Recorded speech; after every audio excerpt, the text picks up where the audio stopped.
Mari kita lanjutkan pada sub bab berikutnya, yaitu asas APBN. Ya, asas ini semacam hal yang harus diperhatikan atau statement yang harus diperhatikan yang digunakan untuk pelaksanaan, ya, dalam pelaksanaan sesuatu, dalam hal ini APBN. Ya, menjadi prinsip lah, semacam prinsip ya. Namun asas ini lebih pada pelaksanaan operasional, ketegasan gitu ya, sebagai pedoman gitu. Ya, yang pertama dalam penyusunan APBN, asas yang pertama adalah menajamkan prioritas pembangunan. Jadi asas pertama APBN itu untuk prioritas pembangunan. Ya, jadi kalau bukan prioritas ya tidak menjadi target gitu ya. APBN-nya nggak perlu difokuskan ke sana. Yang prioritas, yang penting-penting dulu. Kemudian yang kedua, menghemat atau meningkatkan efisiensi dan produktivitas. Penghematan dan peningkatan efisiensi dan produktivitas. Nah, ini harus menjadi pedoman ya bagi pengelolaan APBN, penyusunan APBN atau pengelolaan APBN. Ya, harus tidak boleh boros. Ya. Tadi makanya di dalam BUN tadi ya, bendahara dalam rekening BUN ya, yang ada di Bank Indonesia itu harus benar-benar tercatat secara rapi, sehingga di situ kelihatan nanti yang ternyata tidak efisien. Ya. Kemudian selanjutnya asasnya adalah kemandirian. Nah, kemandirian ini merupakan sumber pendapatan domestik yang harus diperbarui. Kemandirian intinya sedapat mungkin APBN itu menyerap dari sumber-sumber penerimaan di dalam negeri ya, yang mandiri ya. Jadi bukan katakanlah ketergantungan, misalnya menergantungkan ya, menekankan pada ketergantungan hibah misalnya, bantuan dari luar. Nah, ini tidak seperti itu ya. Ya. Tapi kemandirian yang harus dikelola, misalnya bagaimana mencari sumber-sumber pendapatan, sumber daya alam ya, yang dapat menjadi sumber penerimaan negara dari BUMN misalnya ya, dari laba BUMN dan sebagainya. Ini harus benar-benar kita menggali kemandirian, terutama dalam sumber penerimaannya ya, tidak menggantungkan dengan pihak lain gitu ya. Kemudian asas yang keempat adalah menitik beratkan pada asas-asas dan undang-undang negara. Nah, tentu ini kembali kepada aturan-aturan yang berlaku. Jadi APBN tidak dikelola dengan sembarangan, tetapi aturan-aturan yang ada harus ditaati ya oleh pengelola APBN ya, sehingga pengalaman masa lalu berkaitan dengan kebocoran dana APBN ya, kemudian kesalahan dalam prioritas pembangunan tidak terjadi lagi. Kemudian dasar hukum APBN. Nah, kita ketahui yang menjadi dasar hukum APBN adalah dasar hukum tertinggi, yaitu Undang-Undang Dasar 1945. Di situ bab 8 amandemen keempat pasalnya 23. Nah, itu pasal 23 itu mengatur APBN. Teman-teman nanti bisa dicek ya. Barangkali ada yang harus diperbaiki ya, atau menguatkan ya, bahwa betul pasal 23 Undang-Undang Dasar 1945 ini mengatur tentang APBN. Ayat 1, ayat 2 dan ayat 3. Ayat pertama, anggaran pendapatan dan belanja negara sebagai wujud dari pengelolaan keuangan negara ditetapkan setiap tahun dengan undang-undang dan dilaksanakan secara terbuka dan bertanggung jawab untuk sebesar-besarnya kemakmuran rakyat. Suatu kalimat yang luar biasa ya. Mudah-mudahan kita bisa mewujudkan ya, baik pemerintah maupun kita juga masyarakat harus mensupport semampu kita sesuai dengan bidang kita masing-masing. Ayat yang kedua, rancangan undang-undang anggaran pendapatan belanja negara diajukan oleh Presiden untuk dibahas bersama Dewan Perwakilan Rakyat dengan memperhatikan pertimbangan Dewan Perwakilan Daerah. Jadi yang membuat atau membahas APBN itu ya Presiden yang mengajukan, dibahas bersama-sama dengan DPR. Biasanya di cross check oleh DPR. Ya. Dan juga DPD ya, Dewan Perwakilan Daerah juga ikut andil di sini. Tapi yang utama sesuai dengan rule-nya bahwa undang-undang gitu ya, undang-undang secara umum memang dibahas oleh disusun oleh Presiden dan DPR begitu ya. Kemudian ayat yang ketiga, apabila Dewan Perwakilan Rakyat tidak menyetujui RAPBN, rancangan anggaran pendapatan belanja negara. Jadi ini belum RAPBN ya, masih rancangan. Ini belum rencana tapi masih rancangan yang diusul oleh Presiden, maka pemerintah menjalankan APBN tahun yang lalu. Jadi misalnya rancangannya itu tidak disetujui oleh DPR, maka yang digunakan adalah APBN tahun yang lalu. Ya. Kemudian mari kita lihat pada penyusunan APBN ya. Secara ringkas saja ya, teman-teman ya. Kalau secara detailnya akan panjang sekali. Proses penyusunan ya, kemudian sampai ketok palu, kemudian ada juga APBNP ya, APBN perubahan ya, di tengah jalan, di tengah tahun ada perubahan-perubahan dalam APBN. Nah, ini juga prosesnya panjang ya. Saya memberikan poin-poinnya saja yang penting ya, bahwa dalam penyusunan APBN itu ada asumsi-asumsi yang harus ditetapkan, harus diikuti ya. Asumsi yang harus dimunculkan.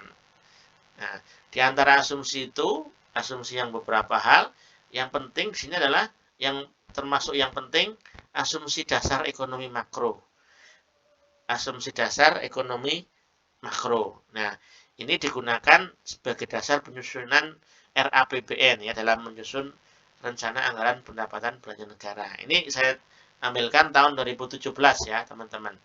Ya, pada prinsipnya kalau angka-angkanya ini ya, misalnya pertumbuhan ekonomi 5,3% itu tergantung pada tahunnya masing-masing.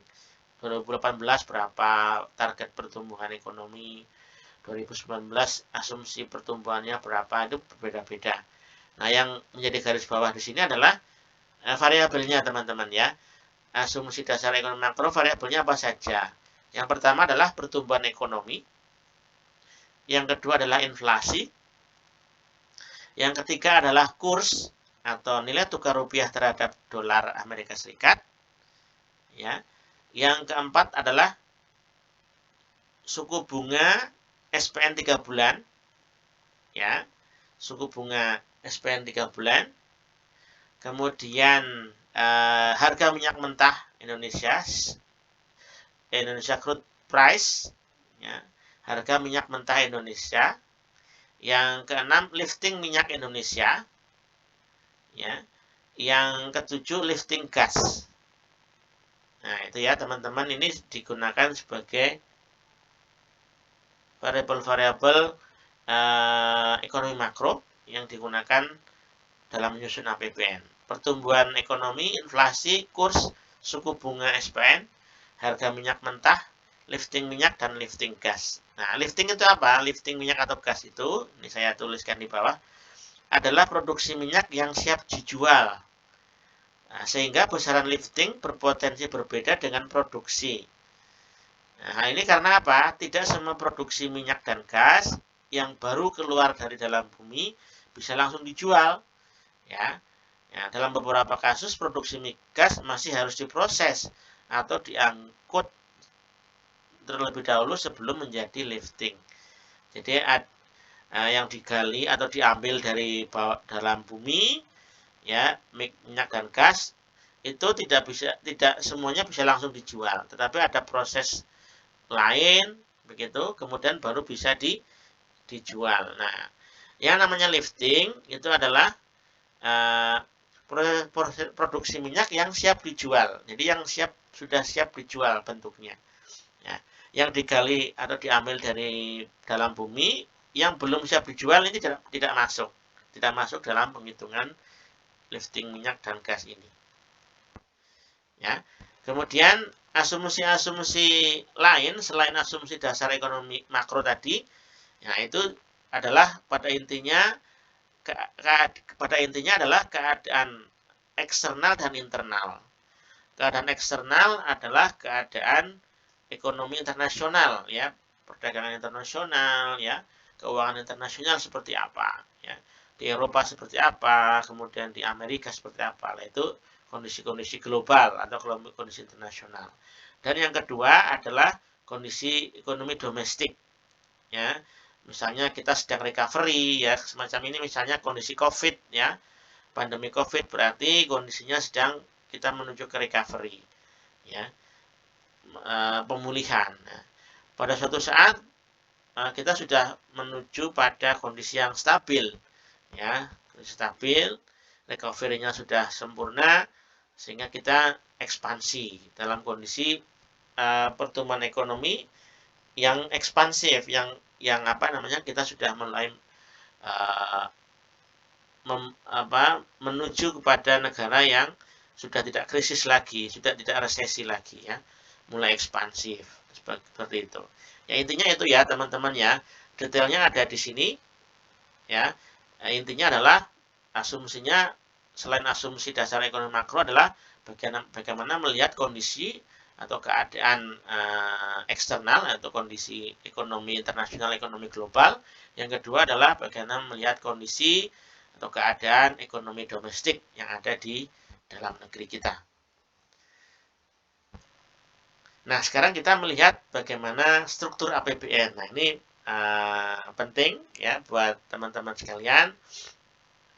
Bagaimana sih struktur APBN itu? Nah, sekilas tadi sudah saya jelaskan di depan, ya, bagian-bagian dari anggaran pendapatan belanja negara itu apa saja, ya. Kalau tadi secara umum, secara praktis, ya, itu ada 3 ya teman-teman, ya, yaitu apa tadi? Ya, ada pendapatan, ada belanja, dan ada pembiayaan. Ya, pendapatan, belanja, dan pembiayaan. Nah, mari kita lihat lebih detail, ya teman-teman. Yang pertama adalah pendapatan negara dan hibah, ya. Pendapatan negara dan hibah. Pendapatan negara dan hibah adalah suatu penambahan nilai kekayaan yang bersih dalam sebuah negara. Nah, beberapa sumber pendapatan negara antara lain, yang pendapatan, ya, pendapatan negara ini ada penerimaan pajak dan bukan pajak, tax dan non-tax, ya. Non-tax kalau di Indonesia namanya PNBP, ya, penerimaan negara bukan pajak. Ya. Yang penerimaan pajak ini ada pajak dalam negeri dan pajak perdagangan internasional, ya, sumbernya itu. Kalau PNBP yang penerimaan negara bukan pajak, ya, di sini ada dari sumber daya alam yang saya ceritakan tadi, ada yang dari laba BUMN, ya, ada yang dari Badan Layanan Umum, ya, dan juga penerimaan atau pendapatan negara bukan pajak lainnya. Jadi intinya yang bukan pajak itu ya dari sumber daya alam, dari BUMN, dan dari BLU, ya, Badan Layanan Umum. Nah, kemudian yang ketiga adalah hibah. Hibah ini secara umum yang diartikan bantuan secara cuma-cuma, artinya tidak membutuhkan balik, ya, tidak membutuhkan pengembalian atau tidak perlu dikembalikan dari negara lain ke kita atau dari lembaga internasional. Lembaga internasional itu bisa World Bank misalnya, ya, Bank Dunia, atau dulu dari IMF, ya, International Monetary Fund, atau dari Asian Bank, ya, dan dari ADB, ya, Asian Development Bank, dan dari sumber-sumber lembaga pendanaan yang lain, gitu ya. Ataupun dari negara-negara secara bilateral, secara multilateral, ya, itu juga bisa antar negara. Nah, kemudian yang kedua, yang pertama tadi pendapatan negara dan hibah, yang kedua adalah belanja negara. ada yang mengatakan pengeluaran pemerintah atau pengeluaran negara ya. Nah, di sini belanja negara adalah pengurangan nilai kekayaan yang bersih dari suatu negara oleh pemerintahan dalam periode tertentu. Ya, pengurangan nilai kekayaan istilahnya begitu ya. Jadi tadi pendapatan yang sudah diperoleh ini digunakan atau kekayaan lah begitu ya, nilai kekayaan ini digunakan untuk membangun atau aktivitas perekonomian yang lain. Ini namanya belanja, ya, belanja negara atau pengeluaran pemerintah. Kalau dalam APBN strukturnya itu tulisannya adalah belanja negara. Ya, belanja negara ini terdiri atas dua, yaitu belanja pemerintah pusat, ya, dan transfer daerah dan dana desa. Ya, saya jadikan dua secara umum ya, yang ke pusat dan yang ke daerah. Ya, belanja pemerintah pusat ini adalah bentuk belanja yang digunakan untuk membiayai kegiatan pembangunan pemerintah pusat yang dilaksanakan di pusat. Di pusat itu berarti berkaitan dengan KL ya. KL itu kementerian dan lembaga. Nah, kementerian-kementerian pariwisata, kementerian perindustrian, perdagangan, kementerian pendidikan, ya, Kemdikbudristek, ya, dan sebagainya itu ya. Itu yang pusat. Yang di daerah yaitu misalnya di sini dekonsentrasi dan tugas pembantuan, misalnya ada proyek atau program dari pemerintah ke daerah. Nah, ini dengan membawa jumlah dana yang diberikan ke daerah ya. Tapi ini termasuk pemerintahan pusat ya, ini dana pusat, contohnya belanja pegawai, belanja barang, belanja modal, pembiayaan bunga utang, subsidi BBM dan subsidi non BBM, belanja hibah, belanja sosial, termasuk penanggulangan bencana lain dan lain-lain. Nah, ini ya, ini dananya masuk dana posnya dana pusat, gitu ya. Ya, walaupun nanti ini dilaksanakan di daerah, tetapi ini kalau berkaitan dengan program-program pusat, ini biasanya tetap masuk ke pos pusat ya. Misalnya tadi subsidi BBM, ini kan program pusat ya. Ya, tetapi kan sampainya ke daerah-daerah. Jadi itu menggunakan anggaran APBN pusat. Contoh lagi misalnya BLT ya, bantuan langsung tunai. Itu kan program belanja sosial ya. Apa tadi? Bantuan-bantuan sosial, bansos. Ya, ini anggaran APBN ya pusat. Namun pelaksanaannya ada di daerah-daerah. Ini termasuk posnya pusat ya. Nah, selain itu ada yang benar-benar langsung ke daerah, ya, transfer daerah dan dana desa. Ya, ini ya, bahkan di dana desa ini ada dana desa sebesar 1 M ya, 1 tahun ya. Ada semacam itu. Sehingga untuk dana desa ini mendapat stressing harus didampingi karena tidak semua aset di desa itu mumpuni ya, terutama sumber daya manusianya, sehingga perlu pendampingan baik dari pusat pendampingannya maupun dari universitas ya, misalnya mahasiswa atau pihak kampus ya yang mendampingi pengelolaan dana desa. Nah, kalau transfer daerah ya atau belanja daerah ini, nah ini memang diberikan ke daerah masing-masing, misalnya masuk ke dalam pendapatan APBD-nya mereka, APBD provinsi, APBD kabupaten kota, ya, itu ada pos transfer dari pusat. Nah, seperti itu, ada pos penerimanya transfer dari pusat. Nah, ini misalnya dan yang saya sebutkan tadi ya, DAU, DAK dan dana bagi hasil, ya, atau otonomi, ada dana khusus juga. Ya. Yang sering itu DAU, DAK dan DBH ya, dana alokasi umum, dana alokasi khusus, dan dana bagi hasil. Ya. Kalau yang kondisi tertentu ada otonomi khusus, nah ini diterapkan ya. Tapi umumnya ada 3 ini ya teman-teman ya, untuk dana transfer daerah, DAU, DAK dan DBH, dana bagi hasil. Nah, tentu satuan atau ada bobotnya masing-masing ya, teman-teman ya. Nanti pendalaman dari ini teman-teman bisa belajar di kesempatan yang lain.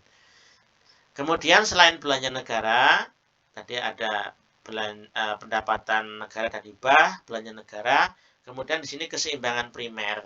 Nah, ini penting teman-teman ya. Karena di situ ada keseimbangan primer, ada surplus defisit. Surplus defisit anggaran. Ini hampir sama penghitungannya tetapi ada perbedaannya. Di mana? Nah, ini kita lihat. Kita lihat surplus defisit dulu ya, yang bawah ini. Surplus anggaran adalah keadaan di mana pendapatan negara lebih besar daripada belanja negara. Kita sepakat ya. Defisit anggaran suatu keadaan di mana belanja negara lebih besar daripada pendapatan negara. Nah, ini clear di sini. Total pendapatan dengan total belanja. Nah, yang disebut keseimbangan primer di sini kita lihat suatu jumlah pendapatan negara yang dikurangi belanja negara. Nah, ada catatannya di belakang ada catatannya, yaitu di luar pembayaran bunga hasil hutang. Di luar pembayaran bunga hasil hutang. Ya. Pemerintah juga dianggap berhasil apabila jumlah pendapatan negara lebih besar daripada belanja negara yang di atas ini, gitu ya. Jadi di sini apa teman-teman? Betul pendapatan negara dikurangi dengan belanjanya, ya. Tetapi apa? Bukan uang yang untuk membayar bunga, begitu ya. Jadi sudah dibersihkan dulu sebelum dikurangi dengan belanja, itu uang pendapatannya diambil dulu pos untuk pembayaran bunga yang sudah dari utang yang kita lakukan, yang negara lakukan, kan ada bunga yang harus dicicil ya. Nah, itu disisihkan dulu dari pendapatan. Baru kemudian dikurangi dengan belanja negara. Nah, ini keseimbangan primer namanya. Ya, yang diharapkan bagaimana? Yang diharapkan tentu juga pendapatannya lebih besar daripada belanjanya. Akan berhasil gitu istilahnya ya. Nah, kemudian tadi surplus defisit anggaran nanti sudah kita bahas banyak ya. Tadi ya, defisit anggaran tidak selalu buruk ya, tidak selalu didefinisikan dengan konotasi negatif, tapi defisit anggaran ini biasanya berkaitan dengan negara-negara berkembang atau negara yang terbelakang yang masih banyak harus membangun sehingga belanja negaranya lebih besar atau diperbesar begitu ya, diperbesar atau lebih besar. Nah,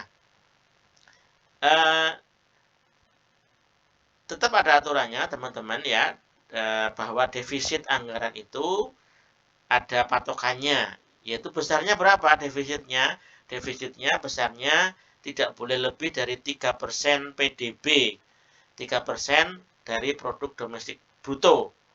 Nah, besarannya tidak boleh lebih dari 3%. Kalau defisitnya tidak boleh lebih dari angka 3%-nya PDB berapa sih? Nah, itu nggak boleh lebih dari situ defisitnya. Nah, gitu. Kemudian defisit anggaran ini biasanya juga berkaitan dengan apa? Stimulus fiskal, ya. Stimulus fiskal. Jadi ketika pemerintah ingin menaikkan sisi produksi, investasi gitu ya, maka pemerintah memberikan stimulus fiskal misalnya dengan tax holiday, dengan membebaskan pajak untuk industri-industri baru katakanlah ya. Dibiarkan dulu, tidak usah bayar pajak selama mungkin 5 tahun. Nah, ini insentif pajak ya, semacam ini termasuk stimulus fiskal supaya mendongkrak atau mempercepat pertumbuhan ekonomi melalui investasi. Ya. Demikian juga stimulus fiskal bisa nggak melewat household Pak, lewat masyarakat bisa. Pemerintah dengan membelikan dana subsidi katakanlah ya, katakanlah BLT tadi yang cash transfer itu diberikan dana misalnya kayak tadi 600.000 selama 3 bulan ya berturut-turut. Nah, itu untuk apa? Memberikan penghasilan tambahan bagi masyarakat yang membutuhkan ya, yang menengah ke bawah tadi supaya mereka bisa meningkatkan daya belinya. ya.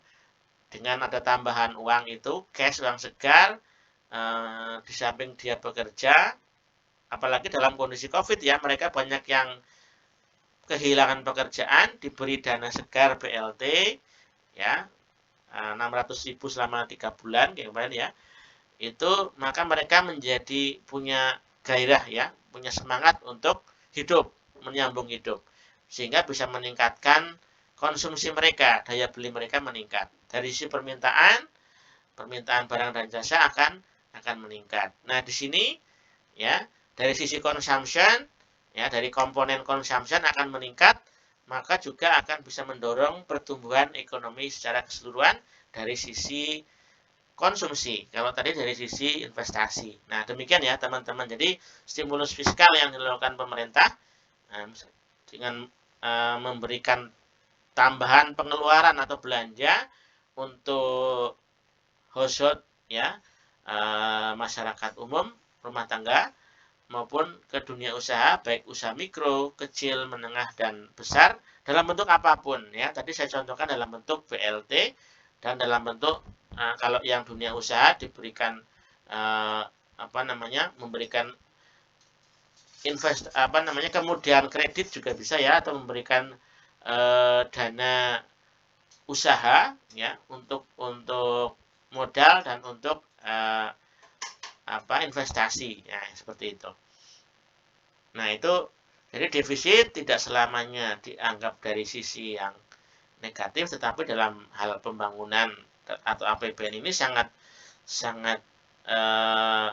layak atau sangat familiar kalau mengambil kebijakan defisit anggaran, karena memang mau katakanlah melalui stimulus fiskal, tambahan belanja yang banyak, namun sebenarnya itu adalah untuk mendorong pertumbuhan ekonomi, dan kelak kalau investasinya itu berjalan dengan baik, payback period katakanlah ya, kalau itu bentuknya investasi, maka akan kembali memberikan return yang juga akan memberikan multiplier effect yang besar kepada pertumbuhan ekonomi kita. Nah, seperti itu ya teman-teman ya. Namun tadi ya, defisit dibatasi pada 3% ya, sesuai dengan rule-nya adalah tidak boleh melebihi besarnya defisit 3% dari PDB, produk domestik bruto. Ya. Namun bocoran ya, untuk kondisi COVID ini ya, itu pemerintah memperlebar defisitnya sekitar menjadi 5, sekian persen. Nanti di belakang akan kita bahas kondisi APBN yang terkini 2021. Ya. Kemudian ada struktur ya, yang selanjutnya adalah pembiayaan. Ya, pembiayaan. Ada tadi pendapatan negara dan hibah, belanja negara, keseimbangan primer, surplus atau defisit anggaran, dan yang terakhir adalah pembiayaan.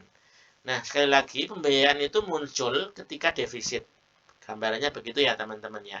Ketika tidak ada defisit ya akan tidak ada pos pembiayaan ini. Ya, pembiayaan ini adalah setiap penerimaan yang perlu dibayarkan kembali gitu ya. Jadi utang lah begitu ya. Utang kan dapat duit, utang. Tapi nanti suatu saat kita harus mengembalikan. Ya. Dan juga pengeluarannya juga akan diterima kembali. Nah, ini bentuknya investasi. Pembiayaan itu juga bisa dalam bentuk investasi. Ya, nanti suatu saat akan mengeluarkan uang banyak, tapi suatu saat akan kembali, gitu ya. Ya, baik pada tahun anggaran yang bersangkutan maupun pada tahun berikutnya. Nah, pembiayaan ini dalam negeri dan bisa pembiayaan luar negeri. Ya, juga ada pembiayaan oleh oleh perbankan ya. Nanti di belakang akan lebih detail lagi. Baik, kita lihat teman-teman APBN, struktur APBN. Nah, ternyata dalam struktur APBN ini ada perubahan format ya. Dulu menggunakan T account atau bentuknya huruf T ini ya, kita lihat di sebelah kiri ya, huruf T ya, T account gini. Nah, ini biasanya familiar kita gunakan di akuntansi ya. Ini sebelah kiri adalah penerimaan negara, sebelah kanan adalah belanja negara. Nah, nanti sebagai ilustrasi ya, penerimaan totalnya itu adalah 100, belanja totalnya juga 100. Ini balance-nya. Cuma di sini yang akan berubah di sini adalah pinjaman proyek yang B, teman-teman ini. Pinjaman program dan pinjaman proyek atau pinjaman utang nanti ini tidak masuk dalam pos penerimaan, tetapi ada pos tersendiri namanya pembiayaan. Gitu ya teman-teman ya. Oke, nah kita lihat coba yang di sisi sebelah kanan. Jadi bentuk T account ini akan berubah menjadi bentuk I account. Huruf I kan berarti satu kolom saja. Jadi antara pendapatan, belanja, dan komponen-komponen tadi dalam struktur itu dalam satu dari atas ke bawah, ya, vertikal dari atas ke bawah, satu kolom. Nah, ini e-account. Nah, e-account ini biasa disebut sebagai postur APBN. Nah, kalau ada istilah postur, berarti ini bentuknya sudah yang kekinian, yaitu bentuk e-account. Ya. Nah, formatnya apa teman-teman? Di sini kita lihat A, pendapatan negara dan hibah, seperti yang saya jelaskan tadi. Kemudian ada belanja negara. Yang ketiga adalah keseimbangan primer, tadi sudah ya. Kemudian ada surplus defisit anggaran. Dan ada satu lagi pembiayaan, sesuai dengan yang sudah saya jelaskan di atas. Nah, ingat kalau ada angka yang dikurung, nah itu berarti defisit ya teman-teman ya. Misalnya ini, kurung 20, berarti ini minus ya. Kurung itu artinya minus. Jadi nanti menjadi pengurang gitu ya. Nah, di sini untuk pendapatan negara dan hibah tadi dijelaskan ada penerimaan dalam negeri, ada hibah ya, hibahnya ada tersendiri. Kemudian untuk belanja negara ada belanja pemerintah pusat, ini ada banyak sekali pegawai, belanja barang, belanja modal, belanja bantuan, hibah, belanja sosial dan sebagainya. Dan ada yang kedua adalah transfer ke daerah. Transfer ke daerah ini bisa ditambahkan dengan transfer ke daerah dan dana desa. Nah, begitu nanti ini kan umum ya, format e-account yang umum. Nanti kita lihat kepada yang sebenarnya kayak apa. Gitu ya teman-teman ya. Jadi sekali lagi e-account atau postur APBN itu yang kekinian bentuknya seperti ini. Satu kolom saja dari atas ke bawah.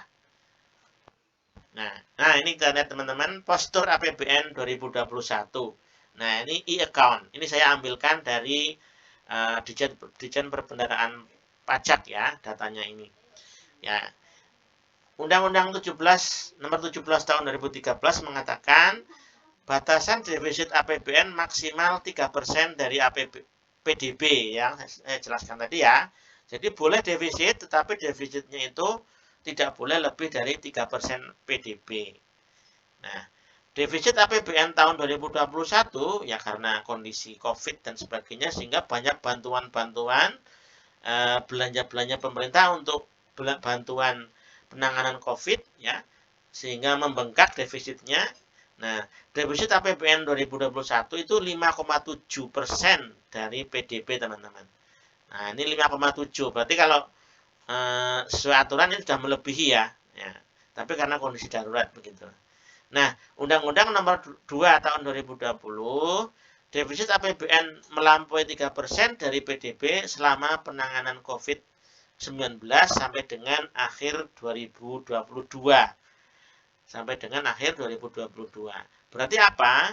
Diharapkan bayangan kita semua ya, nanti 2023 ya, 2023 itu defisitnya kembali sesuai aturan.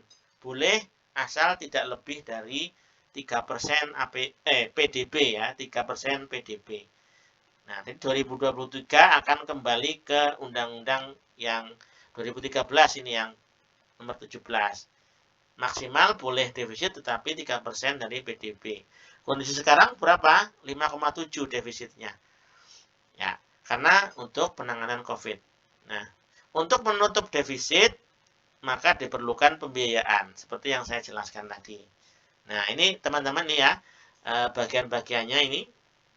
Ya, ini secara umum ya, pendapatan negara dari pajak dan non pajak, kemudian dari hibah, belanja negara, Ini terdiri dari belanja pemerintah pusat yang tertransfer atau terdistribusi ya ke KL. KL itu kementerian dan lembaga, kementerian dari pariwisata dan sebagainya, dan belanja non KL, non kementerian dan lembaga.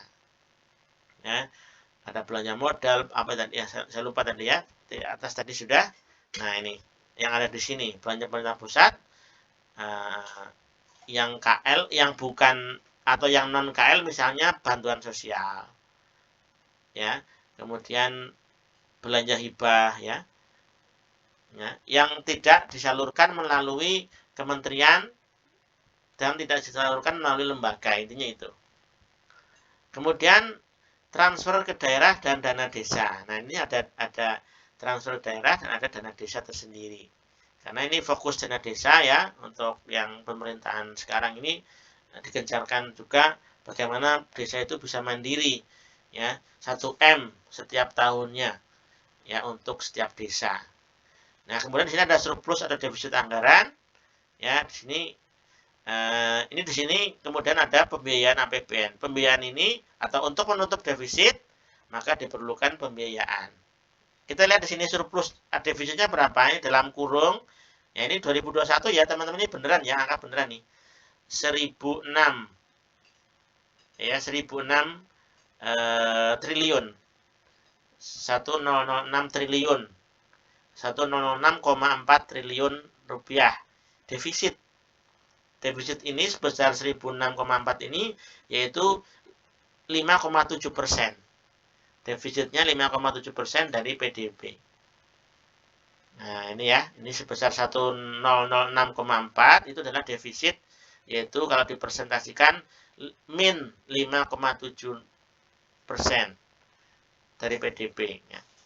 Nah, kemudian bagaimana pembiayaannya itu harus apa? Ditutup ya, ditutup defisitnya tadi harus ditutup dengan pembiayaan. Yaitu sebesar itu kan harus sama, 106,4 triliun. Melalui apa? Yaitu melalui banyak hal ya, ada investasi, dan investasi kan dapat uang ya.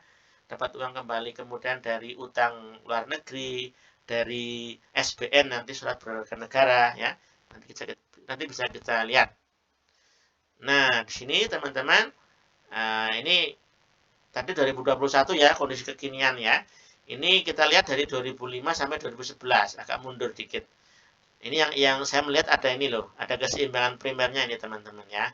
Nah, di sini. Yang lain sama, tinggal ini ada keseimbangan primer di sini muncul. Ya, di mana keseimbangan primer di situ apa teman-teman ya?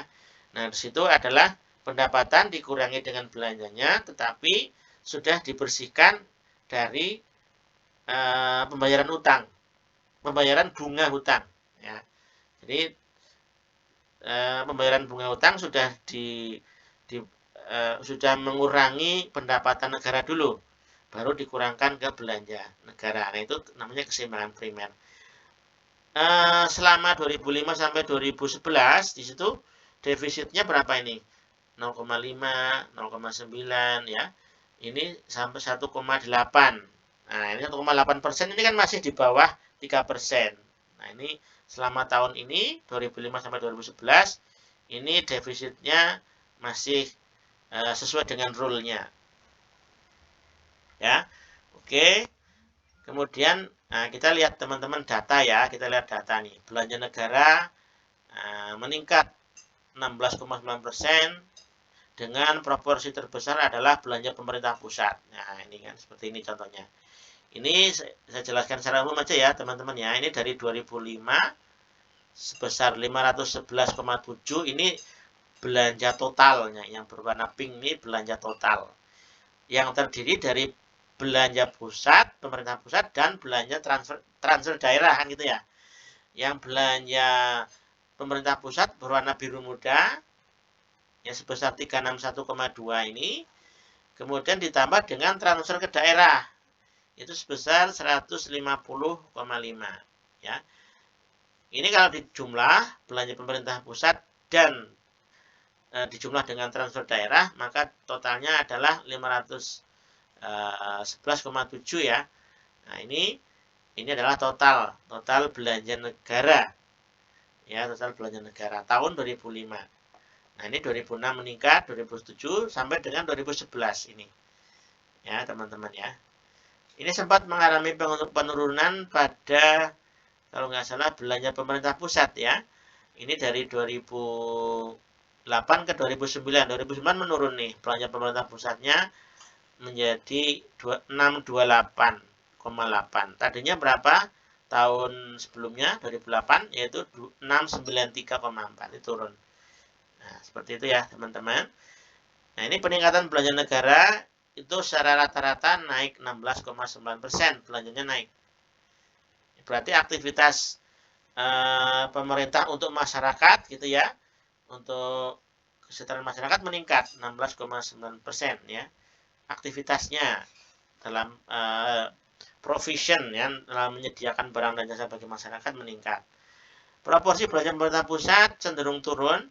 Nah, belanja pemerintah pusat tadinya 70,6% menjadi 68% ya.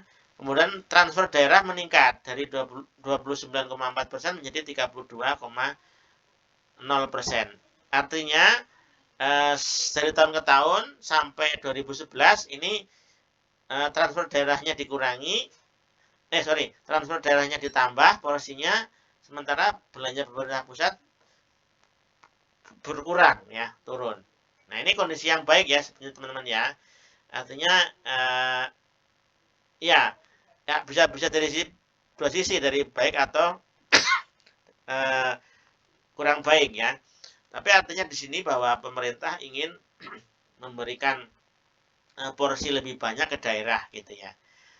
Baik bentuknya DAU, DAK atau DBH, dana bagi hasil, ataupun dana desa.